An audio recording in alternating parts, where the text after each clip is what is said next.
Allez, dans cette vidéo, je vais vous apprendre l'ouverture écossaise, qui est une ouverture simple, directe, avec des pièges faciles à placer. Et perso, c'est une ouverture que j'aime bien jouer. Et donc dans cette vidéo, comme d'habitude, je vais vous montrer déjà la ligne principale, et après je vous montrerai deux variantes, pour vous permettre de vous adapter à tous les styles d'adversaires. Allez, pour commencer, on va jouer la ligne principale avec E4, E5, cavalier F3, cavalier C6 côté noir, et là on termine l'ouverture avec D4. Donc ici, on rentre vraiment dans l'ouverture écossaise, avec ce pion D4 qui vient directement challenger le centre.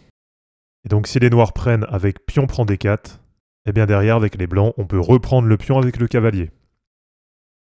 Alors la première variante, ça va être la variante classique, avec ensuite cavalier F6 côté noir.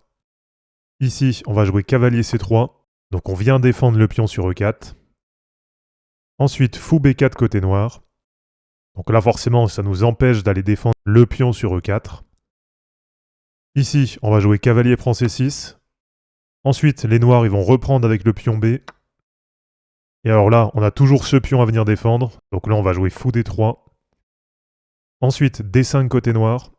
Donc une nouvelle fois, le pion E4 qui continue à être menacé. Et là, on va faire E prend D.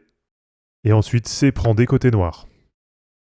Donc voilà pour la variante classique. Et après, derrière, à partir de là, il faut essayer de faire au mieux. Donc il faut essayer de continuer à se développer. Et surtout, essayer de garder une position assez stable. Mais là, l'avantage, c'est que dans cette position, on garde quand même l'initiative.